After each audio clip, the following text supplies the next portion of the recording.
todos se perguntaram, um ficou olhando para a cara do outro, perguntou: quem é? E Jesus simplesmente disse: é um dos 12, é um de vocês. Ou seja, todos aqueles discípulos eram potenciais traidores do Senhor Jesus. E isso me fez despertar ainda mais, então, me aprofundar no estudo dos personagens que estavam envolvidos naquela história. Inclusive deu origem a um livro que eu escrevi na época, então isso é 2010 aproximadamente.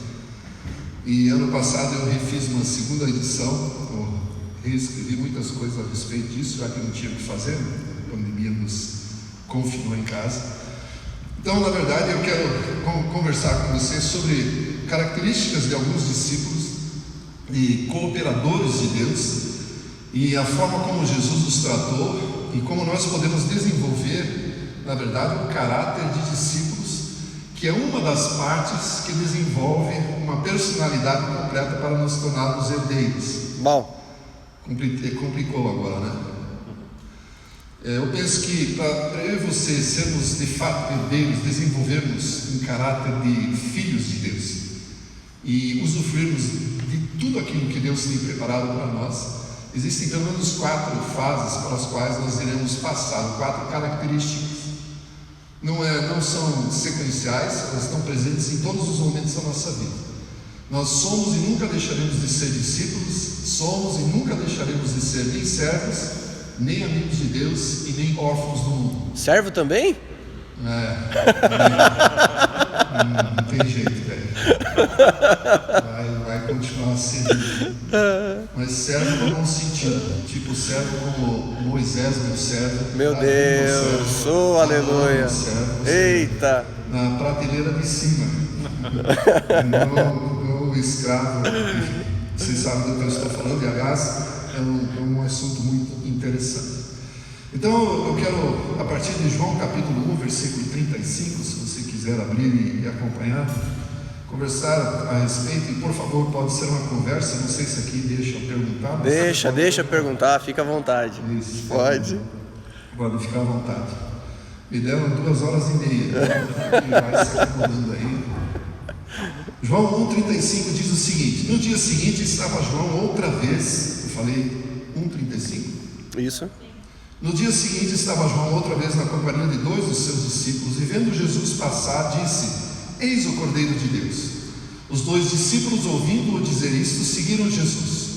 E Jesus, voltando-se, vendo que o seguiam, disse-lhes: que buscais? Disseram-lhe: Rabi, que quer dizer mestre, onde assistes? Ou uma outra versão, onde mora? Onde você está hospedado, na verdade é melhor. Respondeu-lhes: vinde ver. E foram, pois, e viram onde Jesus estava morando, ou hospedado. E ficaram com ele aquele dia, sendo mais ou menos a hora 10ª, significa 4 da tarde. Era André, o irmão de Simão Pedro, um dos 2 que tinham ouvido o testemunho de João e seguido Jesus. Ele achou primeiro o seu próprio irmão Simão, a quem disse: achamos o Messias, que quer dizer Cristo, e o levou a Jesus. Olhando Jesus para ele, disse: tu és Simão, filho de João, e tu serás chamado Cefas, que quer dizer Pedro. Até aqui por enquanto. Depois nós pretendemos ir adiante um pouco mais. Na verdade, Jesus está aqui nas proximidades de Jerusalém. Os versículos anteriores nos localizam em Betsaida, que era uma cidade próxima a Jerusalém, tipo região metropolitana da cidade. Provavelmente participando de alguma peregrinação, isso significa de alguma festa judaica. Não está identificado aqui. Essa é uma informação interessante, porque, segundo este relato, André é o discípulo número 1. Foi o primeiro que decidiu seguir a Jesus, ou pelo menos teve uma notícia, um contato muito mais próximo com Jesus. O outro discípulo, cujo nome está oculto, provavelmente é o próprio autor do Evangelho, ou seja, João. Ele gosta de se esconder. Se você tem curiosidade, procura ele, que ele sempre está escondidinho no seu próprio livro. E esses 2 ouviram a notícia de João Batista, e a declaração por si só, para nós hoje era impactante. Para a cultura judaica também se fala. O cordeiro que tira o pecado do mundo significa aquele da Páscoa, aquele que iria ser sacrificado.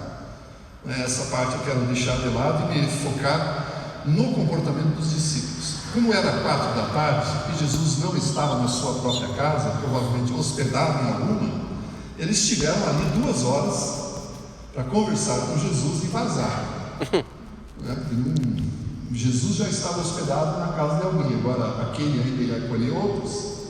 E essas 2 horas foram suficientes para eles constatarem e ter uma revelação de quem era a pessoa de Jesus Cristo.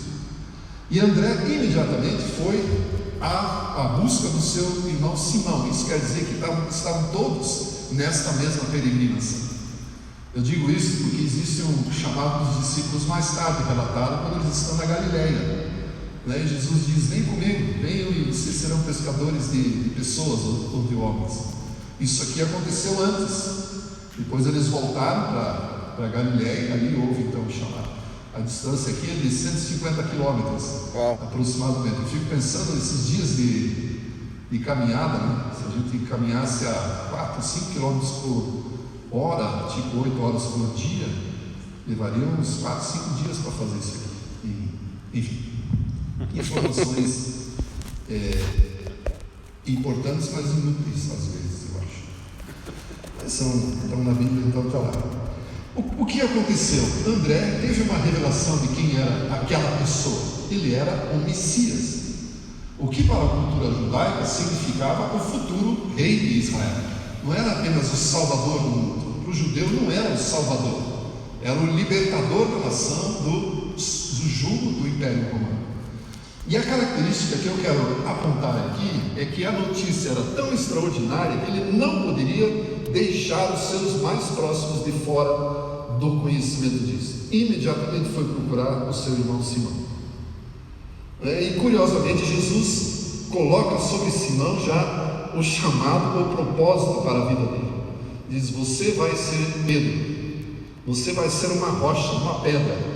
Você hoje é um cara que só está escutando e nem compreende muito bem. Simão significa aquele que escuta.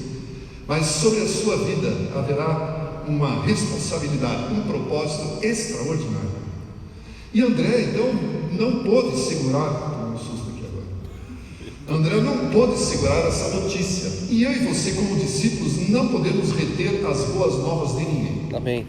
Essa parte o Arno gosta, os evangelistas gostam. A boa nova, a proclamação do Evangelho não pode ser retida. A notícia é boa demais para guardarmos só para nós. Ela precisa ser proclamada. Essa para mim é a primeira característica essencial, fundamental de um bom discípulo que quer ser herdeiro de Jesus Cristo. Proclamar as boas novas a quem quer que seja, especialmente os da casa. Simão era o seu próprio irmão. A história segue. Eu vou deixar André um pouquinho de lado, porque ele aparece bem pouco na Bíblia. Na verdade, eu penso que ele em algum momento deve ter se chateado. Vamos pensar comigo aqui. Se esse relato está na cronologia certa, André então é o discípulo número 1, certo? Ele é o primeiro. João já estava aqui, então João poderia ser o número 2, e Pedro, Simão, o número 3. Mais tarde, nos relatos de Marcos e Mateus e Lucas, nós temos o chamado de Simão e André e de João e Tiago. E Jesus tinha vários discípulos, um bom número de discípulos. Se nós considerarmos Lucas capítulo 9, quando ele enviou 12, os quais ele chamou de apóstolos. Lucas capítulo 10 nos diz que ele enviou outros 70. Então nós já temos 82 discípulos no mínimo, mais a galera que sempre estava em volta, né? Deste grupo, então, ele escolheu 12 para chamar de apóstolos. Dos 12, ele chamou 3 para estarem muito mais próximos a ele, que são sempre Pedro, Tiago e João, no barquinho. Pedro, Tiago e João. E onde está André, que era o número 1? Boa pergunta. Rapaz, eu ia ficar de eriçado. Onde está André? Por que ele não se caracterizou? Por que ele não foi escolhido por núcleo duro? Pensa bem se eu e você estivéssemos no lugar dele, se a gente não se chatearia com isso. Eu acho que ficaria chateado. No mínimo, eu exigiria uma explicação, quer saber? E é interessante que em todas as listas de discípulos nós sempre temos, começa por Simão, Pedro, ou Simão, que recebeu o sobrenome de Pedro, isso é um detalhe muito importante.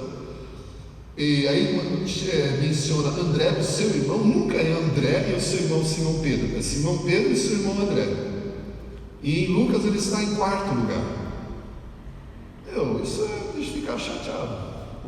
Mas se nós olharmos bem o comportamento de André, ele aparece bem pouco, a próxima aparição dele está em João capítulo 6, parece que ele não ficou chateado, porque o discípulo ele assume também uma posição de não querer ocupar a primazia. Ou seja, eu tenho, André disse para si mesmo, o ministério do segundo. O que não é comum nos nossos dias. Pessoas que chegam aos seus líderes, aos seus pastores e dizem assim, pode ficar tranquilo, nunca vou querer ocupar o seu lugar, conte comigo, eu vou separar com você o segundo. Uma expressão semelhante nós encontramos em Jonatas, filho de Saul, herdeiro legítimo e legal do trono, que disse para Davi, que até aquela altura ainda estava fugindo de Saul, disse, cara, fica sossegado aí, eu sei o que Deus tem para você. Você vai ser o rei de Israel e eu vou separar com você o segundo. Não teve tempo, ele infelizmente morreu numa batalha idiota, estúpida, mas ele deu essa declaração. E essa é uma característica que eu encontro em André aqui, o ministério do segundo, e não é comum nos nossos dias encontrarmos isso. O mesmo apóstolo João, que escreveu esse evangelho, na sua terceira carta, ele menciona um sujeito chamado Diótrefes, que era um dos líderes da igreja e que gostava de exercer a primazia, ocupar o primeiro lugar. É 3 João, versículo 9, se não me engano. E nem recebia os irmãos. Então, discípulos, nessa pequena história, tem duas características essenciais: proclamar o evangelho para quem está próximo, aos da nossa família, e não relegar-se, mas assumir ser, se necessário for, o segundo posto de importância e não a primazia, e deixar que os outros cresçam. Não é? O ser humano, e a gente aprende com isso, aprende com o ser humano, ele não gosta de ficar para trás. Na verdade, faz tudo sempre disputando, competindo com alguém e sempre quer ser o primeiro. A cultura da humanidade é essa. Precisa chegar em primeiro. Uma competição miserável, não leva a nada, especialmente no cristianismo. Eu e você temos o nosso lugar garantido. Na verdade, se nós soubéssemos o que Deus tem para nós simplesmente ocuparíamos aquilo que de fato Deus tem posto para nós. Então, essas duas lições a respeito de André, que na verdade é a introdução, mas eu quero mesmo focar aqui na história seguinte, que está a partir do versículo 43.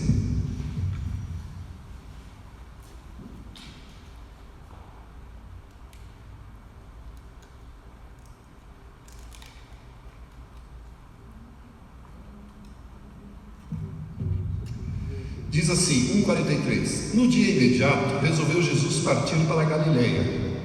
Aqui então está saindo do sul, indo para o norte. E encontrou Filipe, a quem disse, segue-me.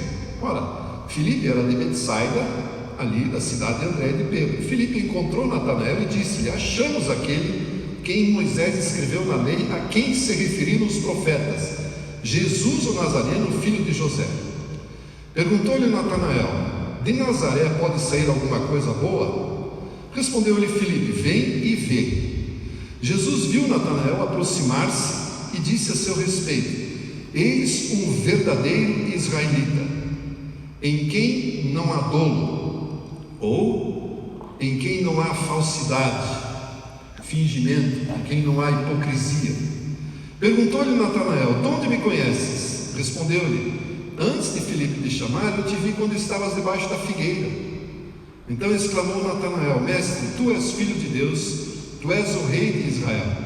Ao que Jesus lhe respondeu, por que te disse que te vi debaixo da figueira, crês? Pois maiores coisas do que estas verás.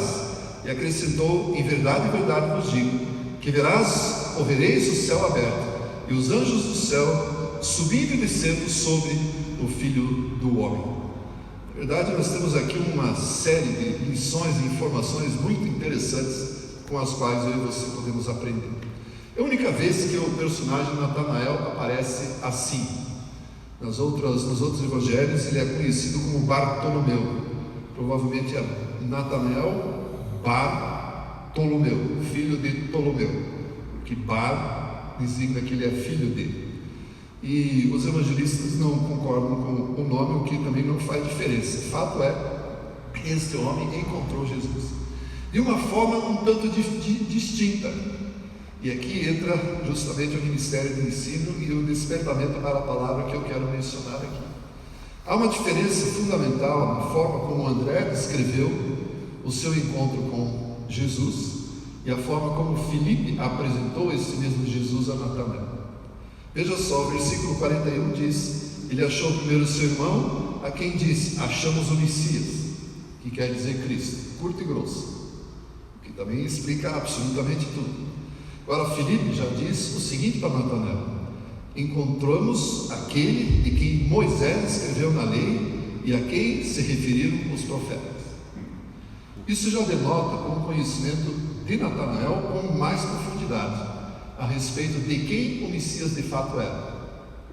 Provavelmente André e Pedro, eu não quero de maneira nenhuma desqualificá-los, porque como bons judeus, eles deveriam frequentar a sinagoga. Isso significa que eles tinham as lições da lei, a escola da lei, conheciam as escrituras.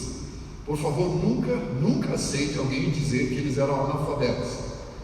Eu já escutei isso baseado em textos lá de Atos, que diz que eram indoutos e iletrados. Os pescadores eram analfabetos. Jamais. Não existe judeu analfabeto. Nem naquela época. Era obrigação do pai ensinar a ler e escrever, ou ler especialmente as escrituras. As crianças eram desde sempre alfabetizadas com as escrituras. E hebraico, pense que os piazinhos liam hebraico. Agora, isso quer dizer que Pedro e André e João conheciam o que as escrituras dizem a respeito do Messias. Mas Natanael parece que o nível é diferente. Existe um conhecimento mais profundo aqui. Já há conotações dos profetas, aparentemente, e especialmente na lei. Ou seja, Natanael deveria conhecer tudo o que se dizia a respeito do Messias. Por isso o questionamento: não, o Messias não vem de Nazaré, porque as escrituras dizem que ele vem de Belém. Nazaré não pode vir. Pois é, mas esse aqui vem. E uma outra informação que nos une a esse conceito é que Jesus diz para Natanael: eu te vi debaixo da figueira. Cara, o que significa debaixo da figueira? Tem uma lenda que eu não posso acreditar, mas um comentarista conta essa lenda, dizendo que na verdade Jesus já conhecia Natanael desde pequenininho, porque em algum momento Natanael foi escondido dentro do tronco de uma figueira. Jesus, menino, passou ali e viu. Não tem como acreditar nisso. Eu penso, e segundo os escritos do Antigo Testamento nos mostram, que figueira, debaixo da figueira, a sombra de figueira, era um lugar para meditação, para estudo da palavra. Escola de rabinos, de mestres da lei aconteciam debaixo da figueira. Os doxos daqueles dias não eram na 316 Batera, era debaixo da figueira. Eita! Lugar para estudar as escrituras. Também não tinha a Bíblia à vontade, mas pelo menos meditar e conhecer o propósito. E em algum momento, Jesus passou por alguma figueira e viu Natanael e disse: eu te vi debaixo. Ou seja, Natanael, eu sei que você estuda as escrituras, eu sei que você lê a palavra de Deus, eu sei que você faz isso. E aqui vai a minha exortação, né? Eu e você precisamos nos mergulhar, na verdade, na palavra de Deus, mergulhar nas escrituras. Há muito tempo atrás, o pastor Thomas Dawson, nosso professor da ETM, só um minutinho, por favor, ele nos contava uma história. Ele era americano, era muito engraçado ouvir. Ele dava aula de fé. A fé funciona, esse sotaque carregado americano. Mas ele contava a seguinte história, Me ajude, por favor, que eu esqueço os ditados que já fazem uns 20 quilos atrás. 20 anos, né? Mais de 20 anos atrás. Ele dizia o seguinte: num determinado momento ele encontrou investigadores do FBI que estavam atrás de falsificadores de notas falsas. E não sei em que termos a conversa aconteceu, mas ele fez uma pergunta. Então vocês devem estudar muito bem, né, todas as possibilidades de falsificação, etc. E ele obteve uma resposta simples: não, nós estudamos o verdadeiro, a nota verdadeira, porque quando nós vemos uma falsa, nós sabemos que ela é falsa. E esse princípio vale para a palavra de Deus. Quando, por exemplo, Paulo exorta a Timóteo a ser um obreiro aprovado, né, que usa a espada da verdade, usa com intrepidez, com ousadia a palavra da verdade, essa palavra aprovado também tem origem no sistema bancário antigo, lá daqueles tempos. Deixa eu explicar isso melhor. A palavra é dokimos, D-O-K-I-M-O-S, dokimos. E descreve, na verdade, os legítimos banqueiros da época que comercializavam moedas. Comercializavam ou trocavam moedas. Naqueles dias, evidentemente, o sistema de fundição era muito mais artesanal e cada moeda ela tinha o seu peso determinado, fundido em ouro, prata, ou seja lá que metal, mas basicamente ouro e prata. E no processo de fundição sempre sobrava aquela rebarbinha. Então se tomava todo o cuidado, né, para limpar direitinho aquela moeda e ficar no peso exato. Mas tinha os incautos banqueiros que tiravam mais do que o devido, e a moeda ficava aquém do seu peso, e evidentemente eles tinham lucro, porque aquelas migalhas ali de ouro podiam mais tarde compor ainda uma outra moeda. E os doquinos, então, eram banqueiros que não aceitavam esse tipo de falsificação, esse tipo de fraude, né? E diziam: não, as nossas moedas elas têm o peso certo, o peso exato. E Paulo usa esta palavra, esse mesmo conceito, para introduzi-lo naqueles que manejam a palavra da verdade, que somos eu e você. Uau. Eu e você precisamos conhecer a palavra da verdade, e para conhecermos aquilo que é falso. Se nós pudermos ir além disso, Paulo, escrevendo aos Efésios, ele diz que existem ventos de doutrina, existem muitas conversas por aí. Hoje em dia, com a facilidade de acesso à internet, qualquer pessoa pode ouvir 15 mensagens no dia se quiser. E como saber se aquilo é verdadeiro? Como saber se o seu pastor está pregando a verdade? Como saber se eu estou falando a verdade aqui? Ou o seu pastor Arno prega no domingo, ou quem seja lá quem prega aqui?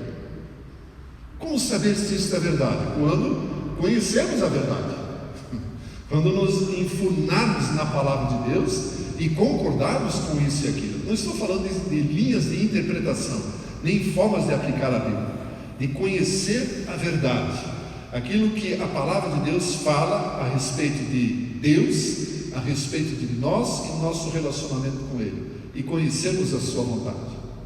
Somente o conhecimento da própria palavra de Deus impedirá que eu e você sejamos enganados por ensinos falsos.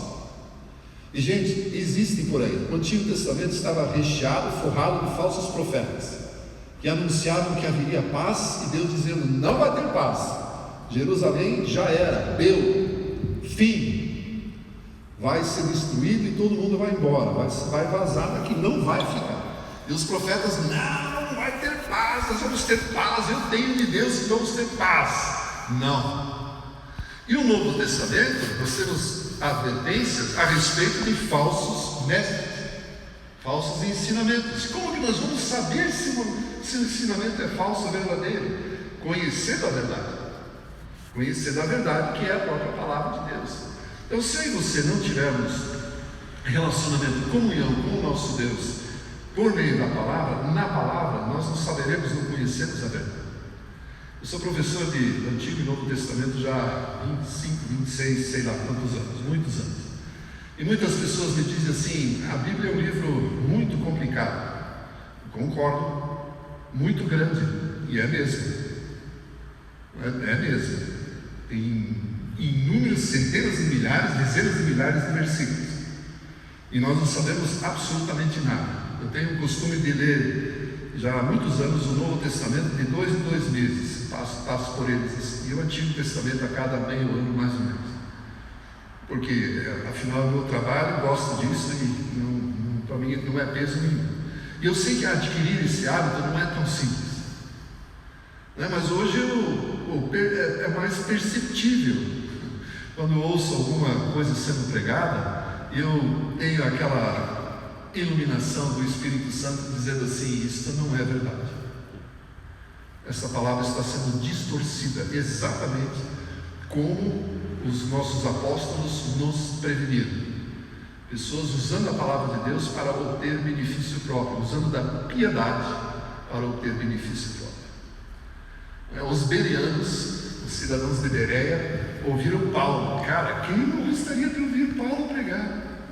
E assim que ele ia embora, eles iam lá na biblioteca deles e checar se aquilo que ele estava ensinando era verdade. E eu e você podemos fazer e devemos fazer a mesma coisa. Então, gente, eu sei que esse discurso está te cansando aí, mas eu vou insistir nisso. Leia a Bíblia, pelo amor de Deus. Leia a Bíblia, pelo amor de Deus. Nós desenvolvemos eu tenho um hábito de ler, eu aprendi isso com Billy Graham. Ele lia um capítulo dos Salmos todo dia, para saber e conhecer ao Deus que ele servia e adorava, e um livro de Provérbios, um capítulo de Provérbios por dia, para saber como servir a esse Deus. Um amigo meu chama o livro de Provérbios de horóscopo do cristão. Tem um capítulo para cada dia do mês, já percebeu? 31 capítulos, você pode ler um dia. Hoje é o dia 27, Provérbios capítulo 27, amanhã seria o 28. As mulheres não gostam muito porque o ano tem menos meses de 31 capítulos e o 31 fala das mulheres. Mas enfim, receba esse incentivo, esse encorajamento, como Natanael, de conhecer as Escrituras, de entrar debaixo da figueira. Miqueias, Zacarias tem textos que falam a respeito disso. É um lugar de reflexão. E um lugar de reflexão, de meditação, permite que eu e você conheçamos o propósito de Deus para as nossas vidas. É por meio da palavra que Ele vai nos conhecer, que Ele vai nos direcionar. É por meio da palavra que Ele vai dizer o que eu e você devemos fazer.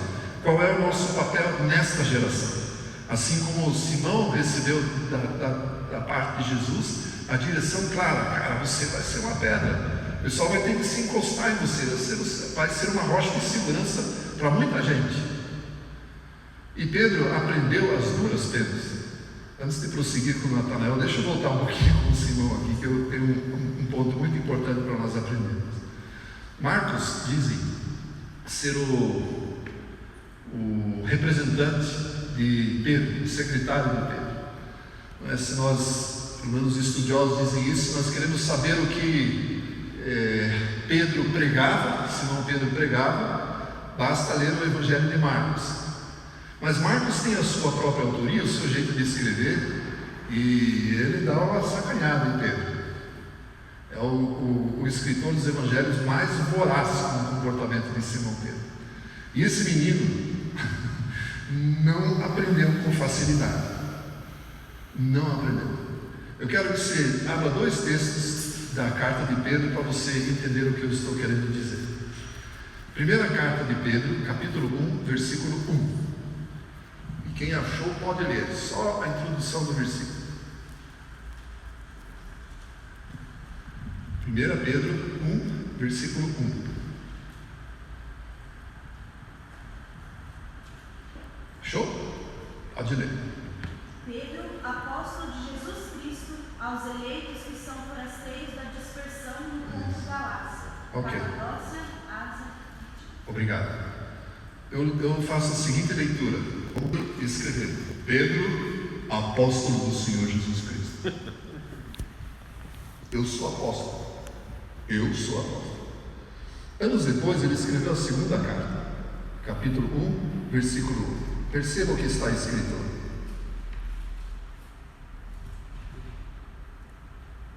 Pode ler de novo.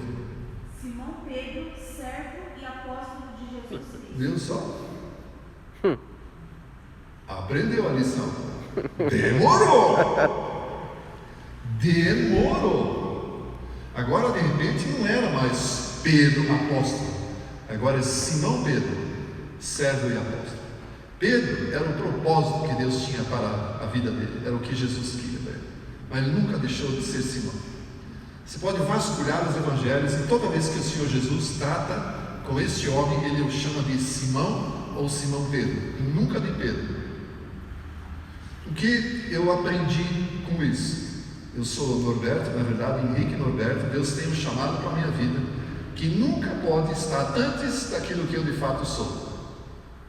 Jesus sempre ainda tem um caráter para forjar na minha vida. O Espírito Santo sempre ainda tem áreas para tratar, e eu não posso inverter os papéis e andar na frente do meu propósito.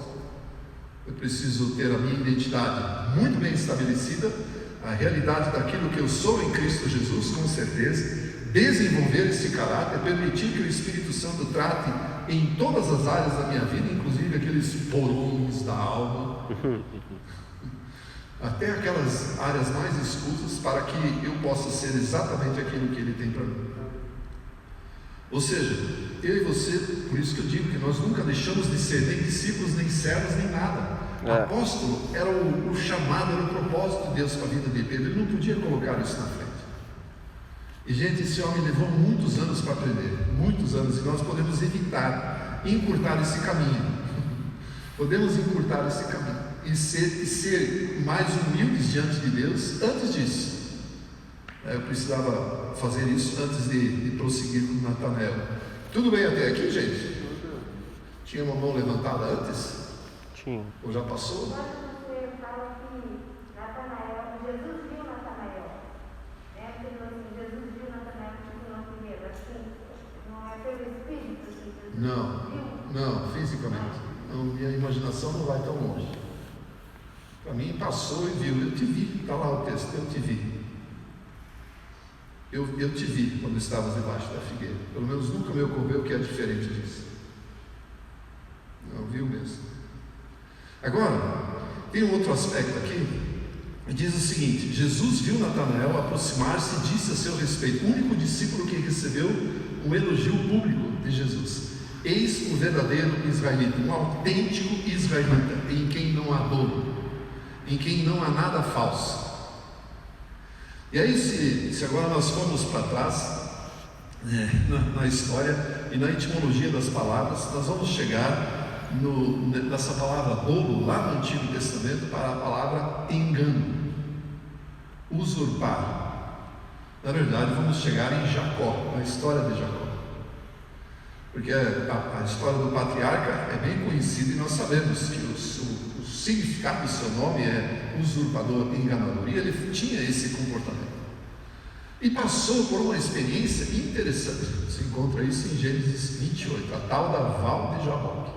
Eu não vou ler o texto e vou contar para você, e a experiência que o Espírito Santo me permitiu ter com isso.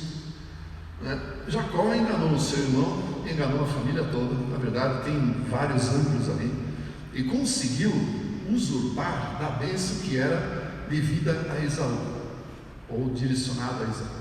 20 anos depois volta para casa, porque Deus o mandou voltar, mandou a sua família na frente, e ficou ali na val, no leito de rio seco, tem vários desses em Israel, e um ser espiritual, um anjo, o Senhor apareceu e eles brigaram. João queria ser abençoado e o anjo queria ir embora. Até que num determinado momento, o anjo perguntou: qual é o seu nome? E aqui eu penso que Jacó se rendeu e ficou pensando: cara, o que eu falo aqui? Porque se eu digo que eu sou Jacó, toda a minha mentira vai ser exposta, porque eu disse ao meu pai que eu era Esaú, e ele nunca desmentiu isso. Ele estava vivendo sob a proteção, sob o rótulo de um herdeiro ilegalmente. Se ele fala que é Jacó, essa mentira é exposta. Se ele fala que é Esaú, a mentira continua, o engano continua. Eu penso que nesse momento ele deu uma parada assim, Jacó parou e disse: cara, que sinuca, que encrenca. E finalmente ele se rendeu e disse: eu sou Jacó.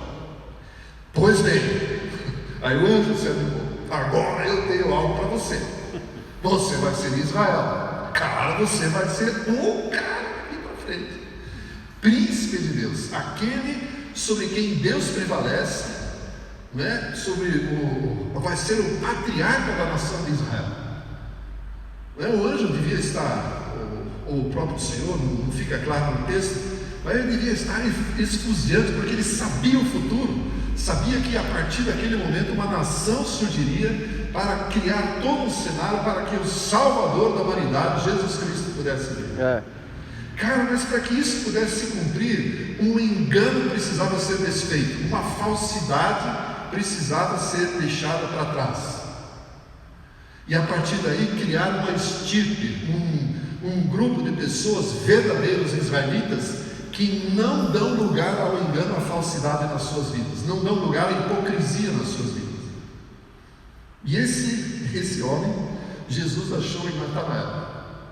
Este é um autêntico israelita. Você faz parte desta elite que não se deixa enganar e não engana pessoas.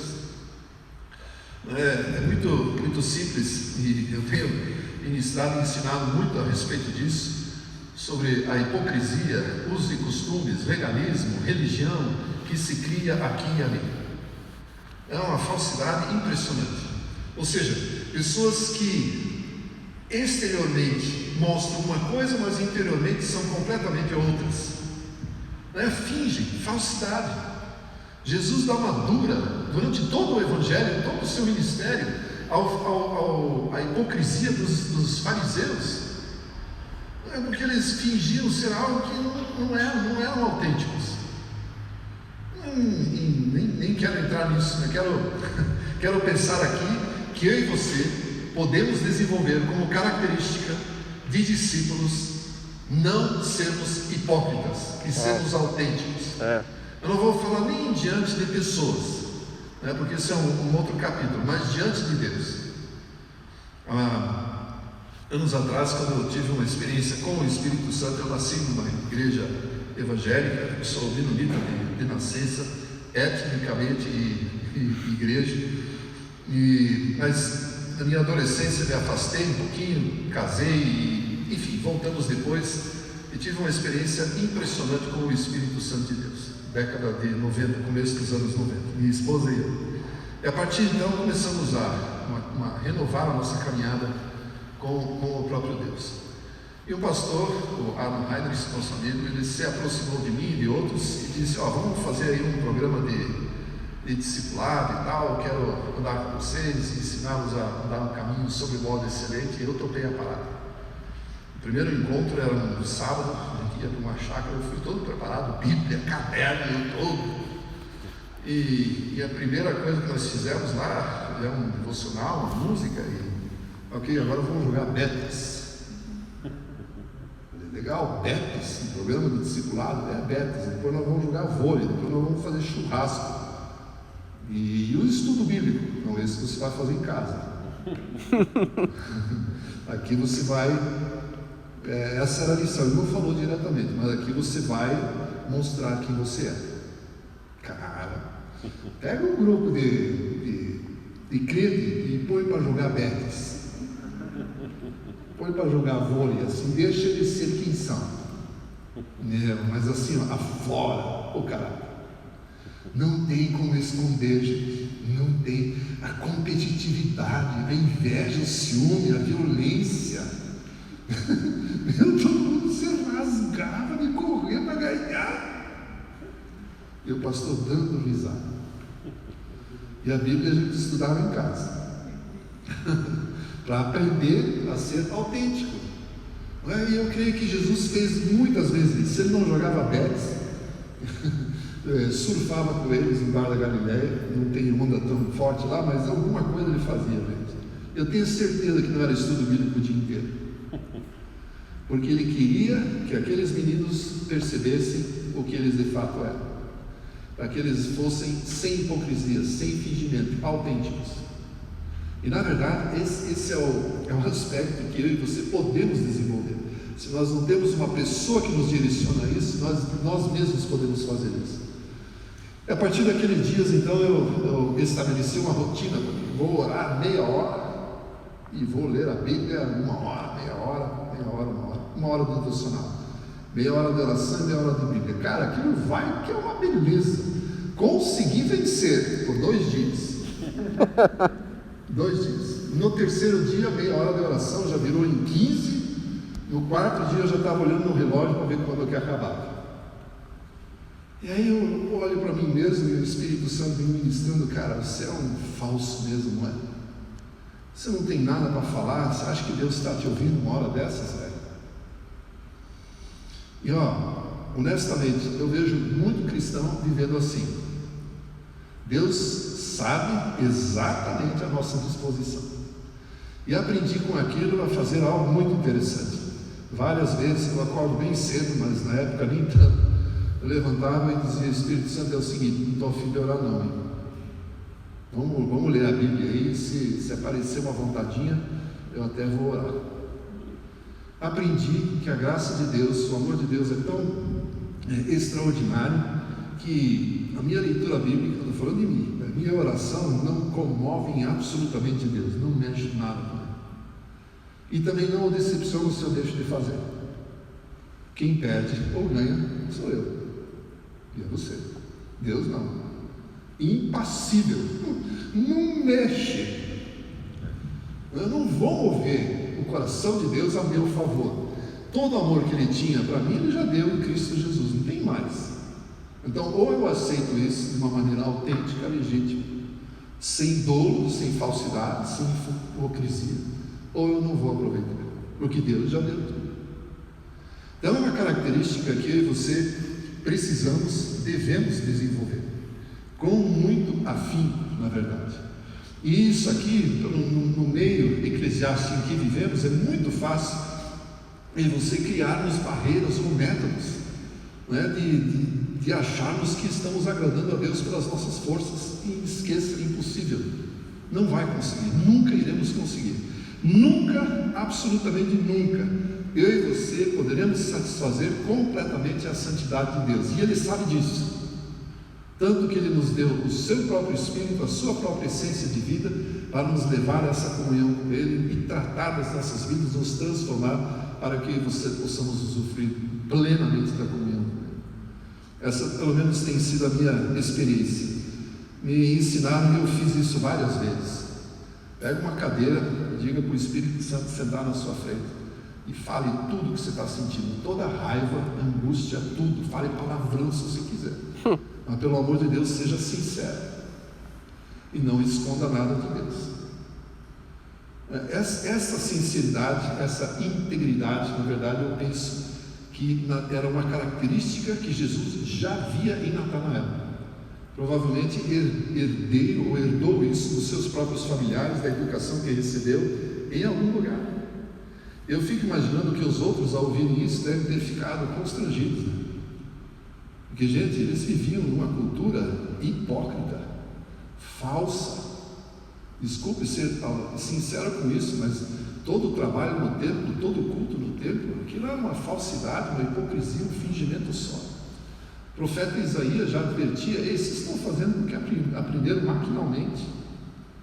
Muitas vezes, e permita-me ser bem honesto e sincero aqui, eu questiono e acho engraçado o formalismo até dos nossos cultos, né? Porque todo mundo já sabe. Hoje já mudou um pouquinho, a dinâmica é bem mais simples, mas numa época do ministério do qual eu fazia parte, era batido assim, era 6 músicas de louvor, 3 rápidas, 3 lentas, para entrar na presença de Deus. Daí tinha os seus momentos de mensagem, todo mundo já sabia disso, e muita gente era tão falsa que só chegava para a mensagem. Vou para o culto, vou assistir o culto, ou seja, se torna algo mecânico. Eu e você não podemos celebrar o nosso Deus e esperar que Ele nos visite, se eu e você fazemos as coisas mecanicamente, rotineiramente, maquinalmente. Eu e você não podemos ser hipócritas a tal ponto. Levítico 10, se não me engano, diz que a sua santidade se manifesta da mesma maneira como ela é manifesta do outro lado. Se você somos santos e queremos exaltar a santidade de Deus, Ele também vai manifestar a sua glória. Questionamos muitas vezes: Deus, por que o Senhor não cura? Por que o Senhor não faz milagres? Por que o Senhor não expulsa todos os demônios? Por que essa pandemia não vai embora de uma vez e para de acometer o povo à nossa volta? Mas será que nós estamos correspondendo à expectativa de Deus nos nossos cultos, nossas celebrações, na nossa vida? Será que o reino de Deus é prioridade para nós ou só no domingo? São perguntas que eu me faço, me fiz várias vezes, e questiono. Deus poderia fazer muito mais nos nossos dias. Certamente não é responsabilidade dele. Romanos 8 diz que ele já provou o seu amor. Romanos 5, já provou o seu amor. Ele não tem mais nada para provar. Ele não precisa acabar com a pandemia para provar que ama a humanidade. Ele já deu Jesus Cristo. Agora eu e você precisamos corresponder com isso, com sinceridade. Para terminar, um exemplo ainda com relação a isso, eu quero que você vá comigo para Salmos capítulo 26. Eu estou me estendendo, não? Pode ser mais um pouquinho? Mais um pensamento? Está relacionado a isso aqui. Salmos 26.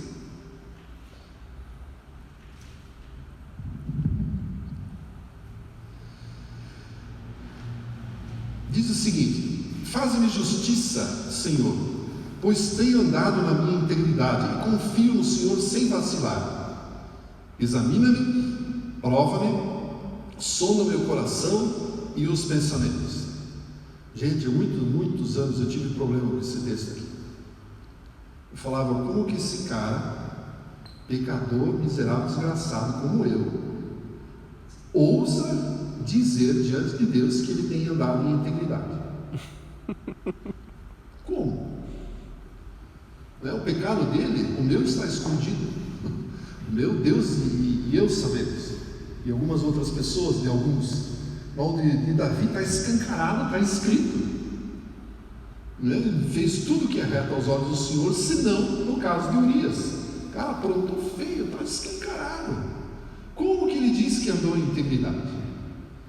E aí, quando se estuda um pouco mais essa palavra, integridade, na verdade, quer dizer sinceridade. A palavra ser inteiro, e em algumas versões até está traduzido assim, quer dizer sinceridade. E Davi, na verdade, se nós transliterarmos assim, diz o seguinte: Senhor, eu tenho sido sincero diante do Senhor. O meu coração é miseravelmente enganoso, desesperadamente corrupto, conforme Jeremias diz. Jesus complementa e diz: do coração sai tudo quanto é porcaria. O próprio ser humano produz isso. Imagine que para produzir coisas más não precisamos nem do diabo, nós mesmos já produzimos isso. Não precisa. O pecado habita em nós. Mas Davi diz o seguinte: eu tenho andado em sinceridade e eu tenho reconhecido que aquilo, onde estão os meus erros, eu coloquei isso diante do Senhor. O pecado maior, vamos considerar assim, de Davi, é o seu caso com Batseba e a forma como ele tratou Urias. E a forma como ele tratou diante de Deus está descrito no Salmo 51. Quando eu e você pudermos tratar a nossa vida diante de Deus, conforme o Salmo 51 nos ensina, eu e você podemos repetir essas palavras também: Senhor, eu tenho andado em sinceridade diante do Senhor. Eu concordo que o que eu tenho feito é de fato pecado, é de fato errado. Eu concordo. Ou seja, ser sincero diante de Deus. Não é uma lógica. Se Deus conhece os nossos pensamentos, nós não devemos concordar com os pensamentos dele a nosso respeito. Isso é ser sincero diante de Deus. E na verdade isso é viver em integridade. O estudo é muito mais amplo e, curiosamente, a palavra aqui eu vou deixar um spoiler para uma próxima vez. A palavra pensamento, se você clicar aí no número do Strong, significa rins. Já viram isso? Não? Alguém tem uma Bíblia com Strong Numbers aí? Na verdade, deveria ser assim: som do meu coração e nos meus rins. Eu vou me dê mais 5, 7 minutos. Vai. Essa aqui é muito legal. Vai. Pensa no corpo físico. O coração é a máquina que bomba o sangue pelo corpo. Estou certo? Na Bíblia, sangue é tratado como vida. Sim. A vida está no sangue. Então nós podemos dizer que espiritualmente o coração é uma máquina que impulsiona a vida. Mas no corpo físico nós temos o rim que purifica o sangue que circula no corpo. Estou certo? Sim. E expele as impurezas no xixi. Essa é a função do rim. Curiosamente, espiritualmente, nós também temos um rim que purifica as impurezas produzidas pelo coração. Uau. Não é? E Deus tratou de nos dar este rim espiritual, chamado Espírito Santo.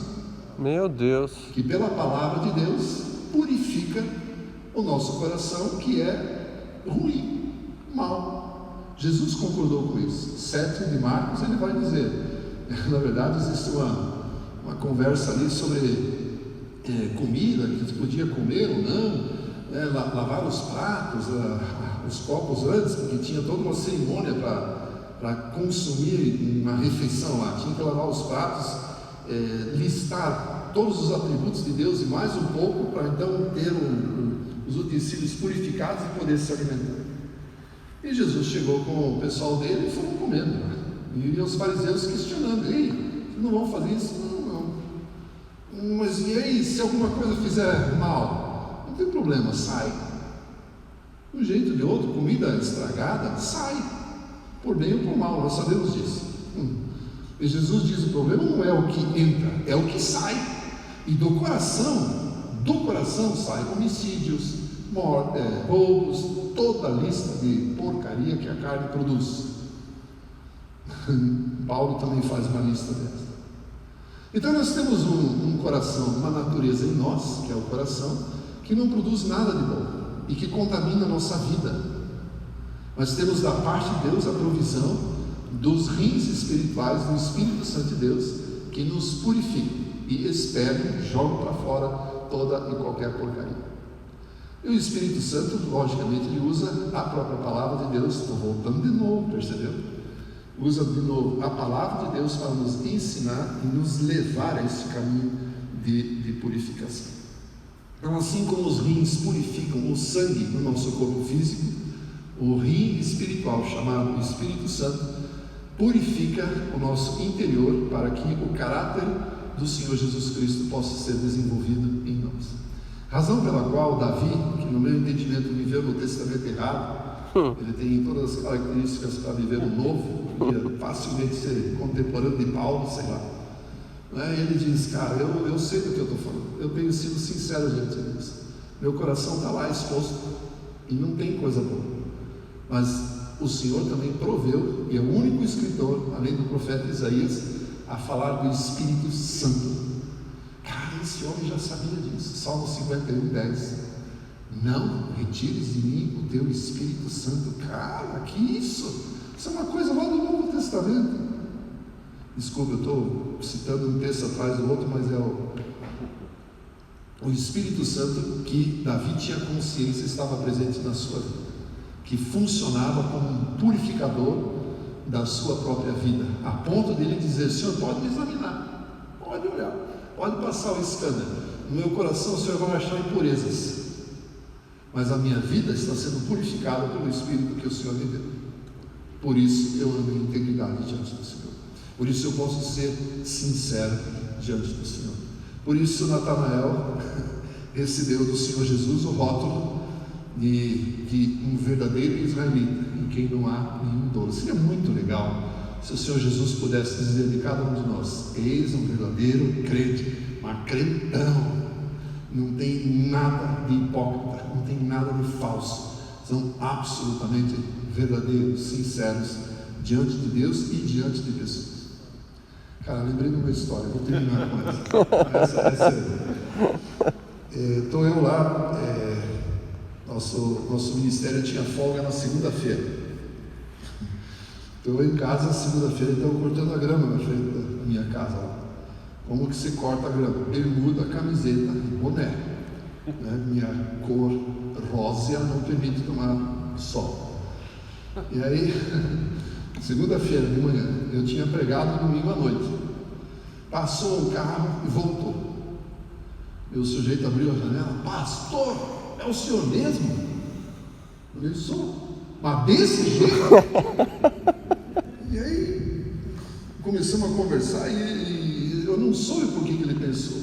Será que ele queria que eu cortasse grama de terno e gravata ou que pregasse de bermuda, camiseta e boné? Ou seja, as pessoas elas criam determinados rótulos, determinados estereótipos a nosso respeito e de repente nós não nos comportamos assim em todos os momentos, em todos os ambientes, mas não deixamos de ser sinceros, né? Cada coisa no seu devido lugar. Então pessoas de repente nos cultos, nas igrejas, na igreja nos conhecem de um jeito, naquela época era terno e gravata, impecáveis, então só nos viam de terno e gravata, então é muito estranho mesmo ver de bermuda, camiseta e aquelas pernas brancas ainda toda para fora. Deus o livre. Gente, verdadeiros crentes sem hipocrisia, sem falsidade, discípulos que proclamam a palavra de Deus aos próximos. De André nós aprendemos ainda que precisamos ter uma revelação de quem de fato Jesus Cristo é. De Simão Pedro aprendemos hoje que o chamado, o propósito não pode estar à frente da nossa própria identidade e da identificação. E de Natanael aprendemos que você precisamos de fato da palavra de Deus para conhecermos a verdade e não sermos enganados pelos diferentes ventos de doutrina. É isso, né?